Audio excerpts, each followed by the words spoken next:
বিরোধী দলের একটা জিনিস আমি এটা বুঝি না, ওনারা আমাদেরকে ভালোই বাসে না, আমরা এত চেষ্টা করি, ওনারা বলে না, আমি বলে না মাননীয় স্পিকার বলে না, তুম হামসে মোহাব্বত করো হাম বেওয়াফা নেহি করেঙ্গে। না মানে বলি উর্দুতে বললাম যাতে বুঝতে সুবিধা হয়। উর্দু বই দেখছি একটা, আমি একটা উর্দু বই দেখছি, ওই যে পিছিয়ে উর্দু বই একটা, এটা একটু এটা বুঝতে চলে। হ্যাঁ, আর আপনাদের সাথে কমিউনিকেট করতে এনিওয়েজ আমি আপনাকে কয় করে will talk about it later. আচ্ছা, এখানে বসে স্পেশালি আমাদের বিরোধী নেতা শফিকুর রহমান সাহেব এত সুন্দর কথা বলেন, অর্ধেক তো একদিকে ফ্যানই হয়ে গেছে ওনার কথার। উনি এত সুন্দর করে বলেন, আসুন না, কেন না আমরা এটা করতে পারি না, মাননীয় স্পিকার, বিএনপি ফ্যাসিবাদীর রাস্তা ধরে হাঁটা শুরু করছে শফিকুর রহমান। বিড়ালের মতো বাঁচতে চাই না, সিংহের মতো বাঁচতে চাই। মানুষ আশরাফুল মাখলুকাত আল্লাহ বানাইছে, আমরা সিংহ বিড়াল হয়ে যাচ্ছি। সংস্কার পিছিয়ে গেল, অভ্যুত্থানের প্রস্তুতি হবে। জিয়া পরিবার থেকে মানুষকে মুক্ত করার ঘোষণা।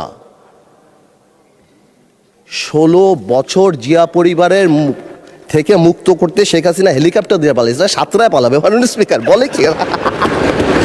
জিয়া পরিবার মানে বাংলাদেশের গণতন্ত্র, জিয়া পরিবার মানে বাংলাদেশের স্বাধীনতার ধারক বাহক, জিয়া পরিবার মানে বাংলাদেশের স্বাধীনতার ধারক বাহক। এখন জিয়া পরিবার মানে গণতন্ত্রের এখন কেন্দ্রবিন্দু, জিয়া পরিবারে ভাগাবে আল্লাহ। আওয়ামী লীগ সরাতে 16 বছর, আপনাদের সরাতে 16 দিন লাগবে না। এই সব কথা বলার পরও যেই আমরা একটু অ্যাটাকে যাই, আসুন আমরা সবাই এক হয়ে যাই,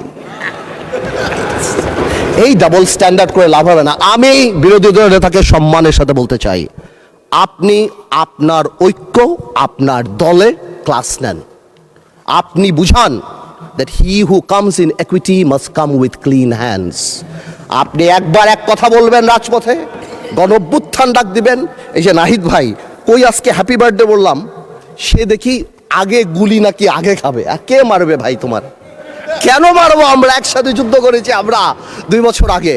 why would we do that? এই যে মাইন্ডসেট, এই মাইন্ডসেট দিয়ে আমরা কোনো দিনও কাঙ্ক্ষিত জায়গায় পৌঁছাতে পারবো না।